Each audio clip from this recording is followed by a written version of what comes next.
Hello everyone, it's Uncle John. Today I am going to read S5 5086 Dr. Jekyll and Mr. Hyde. Page 16. The taxi moves slowly through the streets with Mr. Utterson and the police inspector in the back. The address on Hyde's card was not a pleasant part of Soho. She was narrow and dirty. Between the houses there was a cheap French eating house and some small shops for children in dirty clothes sat in doorways. The taxi stopped outside Hyde's house, and Utterson and the police inspector got out. Mr. Utterson knocked on the door. An old woman opened it. She had a silver-colored hair and an unpleasant face, but she spoke politely and answered Mr. Utterson's question. Yes, she said, this is Mr. Hyde's house, but Mr. Hyde is not at home. And in answer to more questions from Mr. Utterson, she said, yes, Mr. Hyde came in very late last night. That's not unusual. He comes and goes at all sorts of times, and he is often away. When did you last see him before last night? Asked Utterson. More than 2 months ago, said the woman. He went out one day, and I didn't see him again. We want to see his rooms, he said. Utterson, that's impossible, don't begin. Utterson stopped her. This person is Police Inspector Newcomb, he said. Unpleasant smile came to the woman's face. Ah, she said, Mr. Hyde is in trouble. What did he do? Inspector did not answer. Just show us his rooms, he said. The rooms had got furniture and some good pictures on the wall, but there were signs that the place was left in a hurry. There were clothes lying on the floor, but with nothing in the pockets.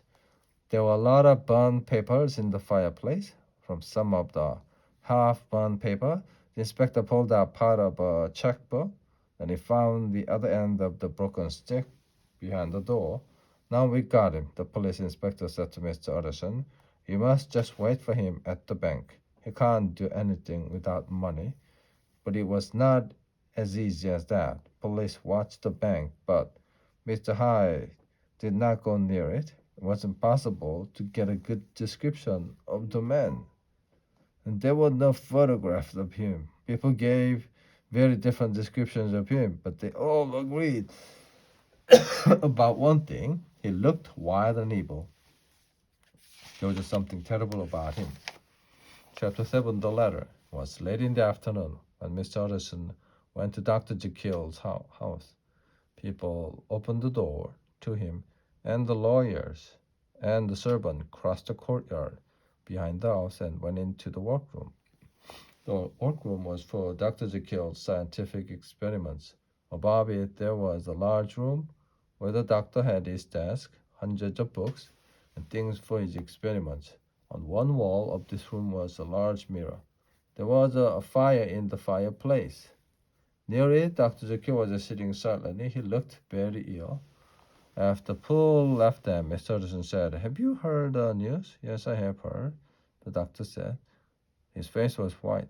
The newspaper boys were shouting it outside in the street. I heard them from my dining room. Then tell me one thing, Jekyll, said the lawyer. Sir Danvers Carew was my client, but you are too.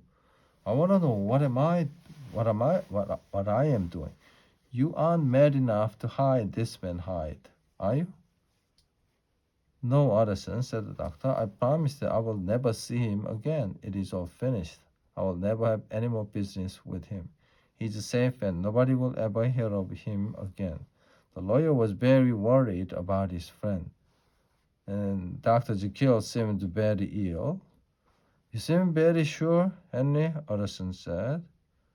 I hope that you are right. Please understand, if they catch the man, people will talk about you too. I'm sure, Jekyll answered. I have a good reason to be sure, but I cannot explain it. But you can help me with one thing. I had a letter. I'm not sure that I should show it to the police. You can decide, Utterson. I know I can trust you. You're afraid that it'll help the police, said Mr. Utterson. Is that right? No, said the doctor.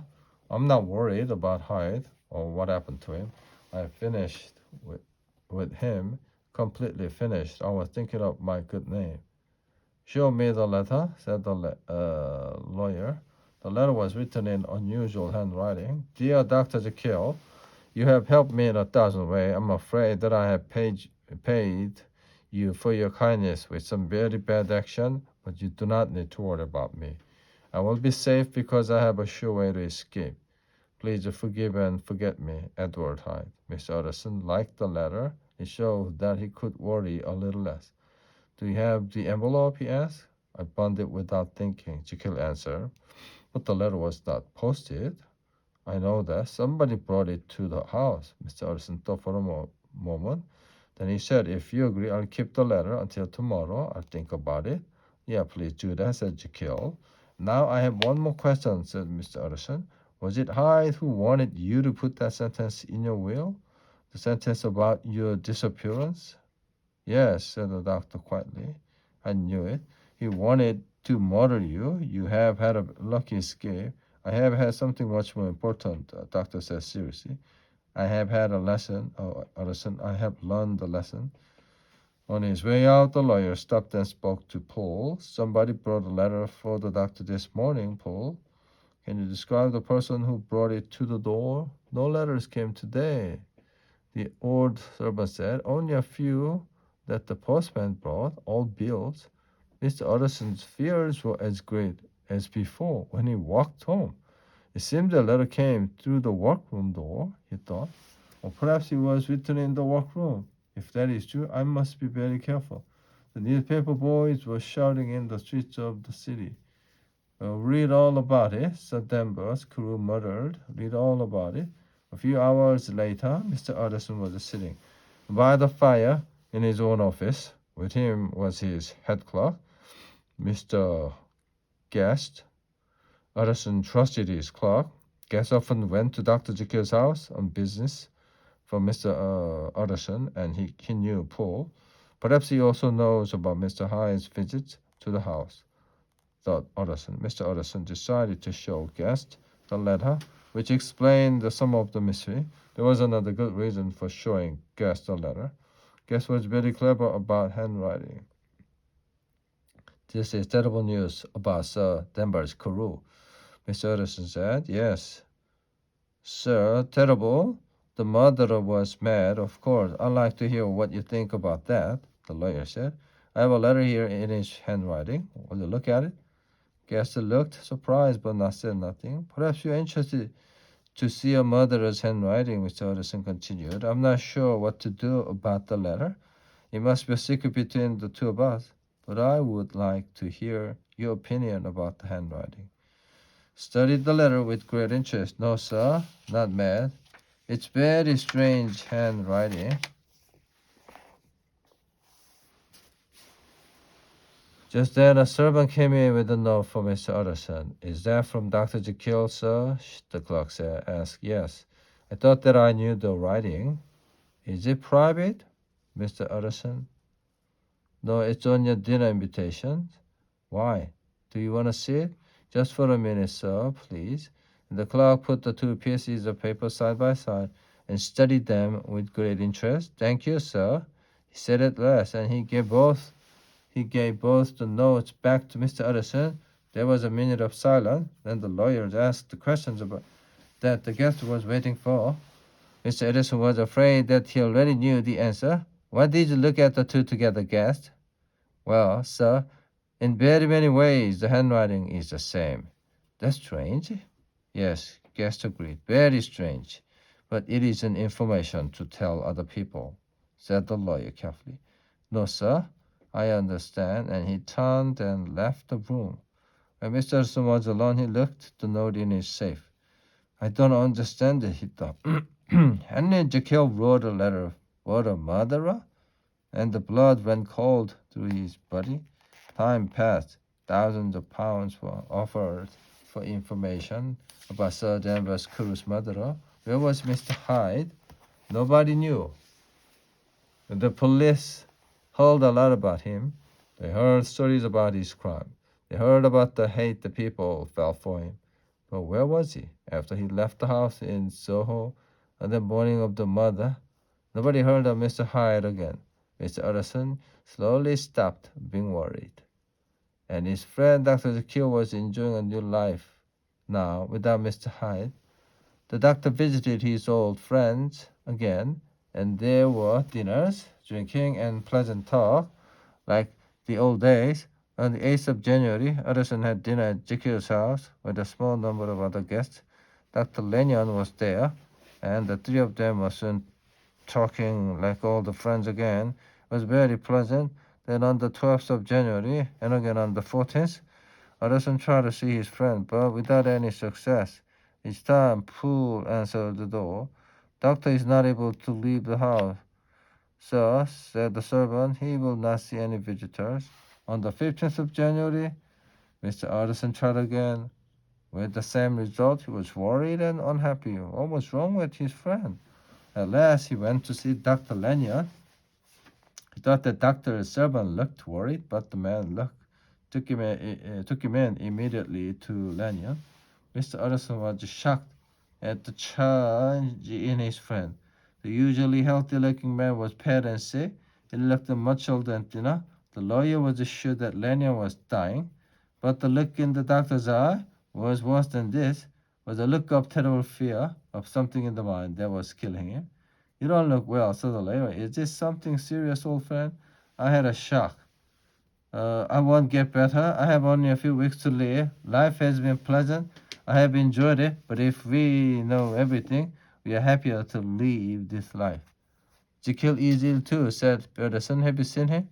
Hold up a hand that was shaking with weakness, strong feeling. I don't want to see Dr. Jekyll again or to hear anything about him, he said. That's very sad. Can I do anything to help? We've been three very good friends, Renyon. We are too old to make new friends now. No, said Renyon. You can't do anything, Utterson asked Jekyll. He won't see me, said the lawyer. I've tried. He won't give me permission to go into his house. I'm not surprised, was the reply one day. Soon, Utterson, after I'm dead, you will perhaps learn the true story. Can't you tell me now? Asked Utterson. No, I can't tell you. Now, if you can talk to me about other things, that'll be good. But if you can't keep away from that subject, please go. After he got home, Utterson sat down and wrote a letter to Jekyll. He wrote, I'm sorry that you will not see me and what happened between you and Lanyon. An answer came the next day. It was a long and strange reply. Towards the end, Utterson read, I agree with Lanyon. We must never meet again. I cannot tell you the reason. In future, I am going to see the very few people. My door is shut to you, but you must be sure that I'm still your friend. I have brought to myself a danger that I cannot tell you about. My suffering and fears are worse than I can describe. There is only one thing that you can do to help me. Utterson, leave me alone. Mr. Utterson could not understand the sudden change until a week ago. The doctor seemed happy with life again. What went wrong? Was Jekyll mad?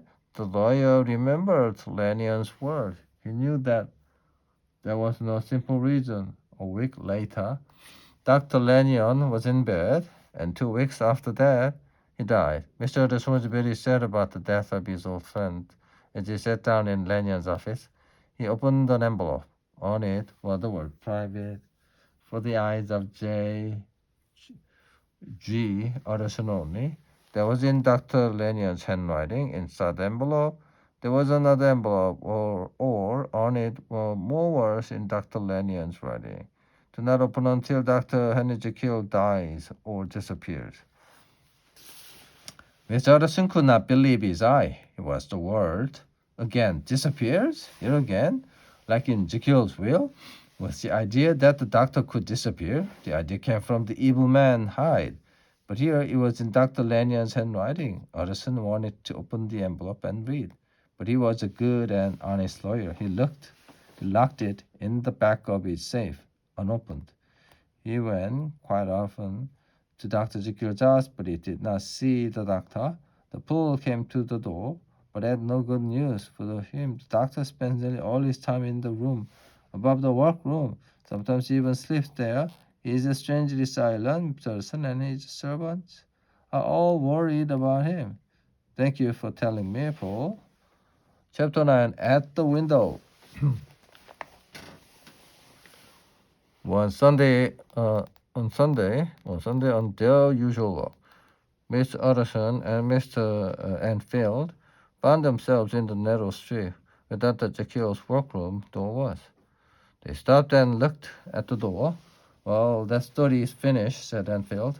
We won't see Mr. Hyde again. I hope not, said Utterson. Did I ever tell you that I once saw him? And I had the same feeling of fear and hate that you describe. Everybody seemed to have the same feelings, Enfield replied. But at the time of my story, I didn't know that this was the back way to Dr. Jekyll's house. It was silly of me. Well, let's step into the courtyard and look at the windows. I'm worried about poor Jekyll. Even if we can't go in, he will be able to hear a friend's voice. That's true, said Enfield. The sun was high in the sky, but it was cold in the courtyard, and a little dark. The middle one of the three windows was half open. Utterson saw Jekyll sitting close to it. He looked very sad, like an unhappy prisoner. Hello, called Utterson. Hello, Jekyll. I hope that you are feeling better. I'm not well, Utterson said weakly. I am very ill. You stay inside too much, the lawyer said. You should be outside walking like Enfield and me. Get your Get your head and come for a quick walk with us. You will feel much better. Doctor came nearer to the window. You're very good. It's kind of you to ask me. I would like it very much, but no, it's not possible. I can't go with you. Are you sure? Said Utterson. I'm sure, replied the doctor, but I'm very glad to see you, Utterson. I would like to ask you and Mr. Enfield to come up, but the place is not tidy. Then we can stay down here and talk to you. Dr. Jekyll smiled. That's a kind suggestion. A look of terrible fear took its place. The two men below felt their blood freeze. They saw it only for a second or two because Jekyll shut the window immediately, but it was enough. They both turned silently and left the courtyard. When they reached the busy street again, Mr. Utterson at least looked at his friend. Both of their faces were pale, and there was a shocked look in their eyes. God forgive us. Two men walked again in silence. Chapter 10, The Last Night. Mr. Utterson was sitting alone one evening after dinner when people arrived at his house. The lawyer was surprised to see him. Hello, Poole, he said. What is this visit about? And then, when he looked again, Dr. Jekyll's servant, he continued, What's the matter? Is the doctor ill? Mr. Utterson, Poole says, something is terribly wrong. Sit down and tell me about it, said the lawyer. Thank you, sir, said Poole. Where is the doctor? Asked Utterson. Well, sir, that's the trouble. You know that he shuts himself in the room above the workroom. But something is wrong, terribly wrong, I'm afraid, Miss Utterson. I've been afraid for a week now. I had to come and see you tonight. What do you mean? What are you afraid of, Poole? I can't say, sir. But will you come with me? Please, sir, please. See with your own eyes. Mr. Utterson's only answer was to get his hat and coat. Then the two men left the house. It was a wild cold night. March, and there were no people in the street. Two men walked quickly and in silence. When they reached the Dr. Jekyll's front door, Poole knocked in a special way, and a voice from inside asked, Is that you, Mr. Poole? It's all right. You can open the door. It's me, Poole. The door opened, and all Dr. Jekyll, the servants, were waiting inside. When they saw Mr. Utterson, one cried, Thank God, it's Mr. Utterson. Why are you all here? Utterson wanted to know. They are all afraid. Will you come with me, sir? Come as quietly as you can, Mr. Utterson. I want you to hear, but I don't want him to hear you. And he walked out to the courtyard at the back of the house. Utterson followed him. One other thing, sir. If he asks you to go in, don't go, sir. They went through the workroom to the bottom of the stair, and Paul spoke quietly to Mr. Utterson. Stand on one side and listen, he said. Then he went up the stairs and knocked on the door of the room above. Mr. Edison is asking to see you, sir. Paul called. Angry voice came from the other side of the door. I can't see anyone. Thank you, sir. He took Mr. Edison back to the house. Sir,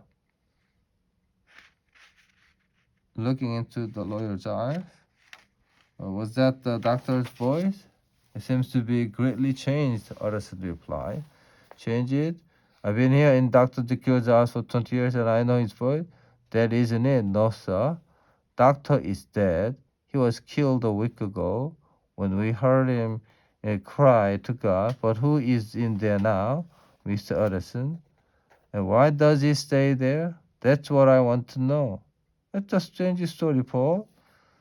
Well, if Dr. Jekyll was murdered, why does the murderer stay there? There is no good reason for that. No, there is no good reason. But I must tell you more. All this week, the person or the thing in that room has cried day and night for some sort of medicine. And he can't get what he wants. In the past, Dr. Jekyll sometimes wrote his orders on a piece of paper and threw it on the stair. For a week, we have had only orders and a closed door. Orders for milk, but usually orders for a chemical. I took these orders to every chemist in London. Every time I brought the chemical back, there was another paper. It told me to take the chemical back. It wasn't right. It told me to try another chemist. I don't know what the chemical is for, Mr. Edison, but I know that the person in that room wants it very badly. Do you have any of those paper, Paul? Yes, sir. He put his in his pocket, took out a more, give it to them. The man at the Moore and Company was very angry and he threw this one back at me. I kept it.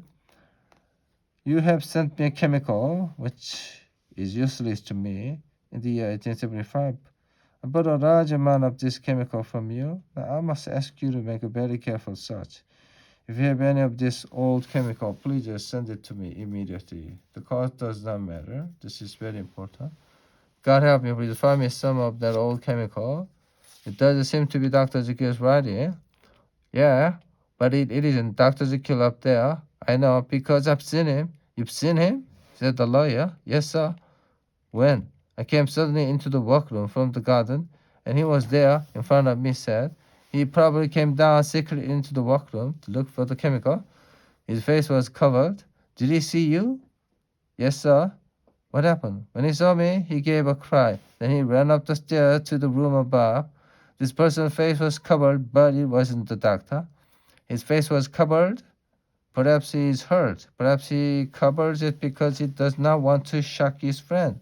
No, sir. Dr. Jekyll is a tall, strong man. This man was small. And when I saw him, I felt sick. Mr. Edison looked at the frightened servant. We must speak honestly, Paul. The person with the covered face, do you know who it was? You mean, was it Mr. Hyde? Yes, sir, I think it was. He gave you the feeling that he was all evil? I know that feeling. Now listen, Paul. I will have to break down the door of the room above the workroom. Oh, sir. I'm very glad to hear you say that. I'll come with you. We'll do it together. There's an axe and a piece of metal in the workroom. This will be dangerous. I know that, sir. They sent two men servants to watch the door into the narrow street. If Paul and I are going to break into the room above the workroom, you must guard the door and stop anybody escaping. Take some big sticks to protect yourselves. Mr. Edison and Paul went to the door of the room. They listened. Somebody was walking up and down inside. Jekyll, I must see you. The walking stopped, but there was no answer. If you don't open the door, we'll break it down. I must see you. Edison, have pity on me. That's not Jekyll's voice. It's Hyde's. The door must come down. It was a very well-made door. Very strong. They had to use the axe many times before they could break the lock. They opened the door. Two men looked into the room. It looked like a room, but there was cupboards full of chemicals and the tables for scientific work. There was a good, warm fire burning in the fireplace. Desk drawer was open. Some papers were lying on the top. But on the floor, right in the middle of the room, was the body of a man. Two men hurried across to it and turned it over on, and to its back, the face was Edward Hyde. He was dressed in clothes that were too big for him, but the clothes were the right size for Dr. Jekyll. There was a broken glass in his hand, and a strong smell came from it. He was dead. I'm afraid that we have arrived too late, Mr. Utterson said. Hyde has killed himself. Now we can only look for the body of Dr. Jekyll. They searched the house, but they could not find the body. The door into the narrow street was locked, and the broken key was on the floor inside the floor. I don't understand this, Paul, said Mr. Utterson. Let's go back upstairs. They went back to the room and to the body of Mr. Hyde. On one table, there was small piles of some sort of white chemical and glass plate. That's the chemical which he sent me out for, Paul said, for an experiment. There was a large envelope on the desk. Mr. Utterson was written on it, Dr. Jekyll's handwriting. The lawyer opened it 3 times, three things fell out. The first thing was a new wheel. Like Dr. Jekyll's first wheel, it spoke of his death or disappearance, but it was not Edward Hyde who now received everything. The lawyer was very surprised to read the name John Utterson. Utterson looked at Paul, then back at the paper, then at the body on the floor. I don't understand this, he said. Hyde has been here all the time. He saw this new will, and he had no reason to like me. My name is on the paper in place of his. I feel sure that he was very angry about that, but he hasn't destroyed the will. It's very strange. He picked up the next paper. It was a short note in the doctor's handwriting, and the date was at the top. Paul, what is it? Mr. Utterson was excited. Dr. Jekyll was here and alive today. He's still alive because no murderer could hide a body so quickly. Surely he has escaped, but why, how, and where did he go? Why don't you read the note, sir? Because I'm afraid, replied the lawyer. I hope that I have no reason to be afraid, but please read it, sir, said Paul. So Utterson looked at the note. My dear Utterson, when this is in your hands, my disappearance will be a fact.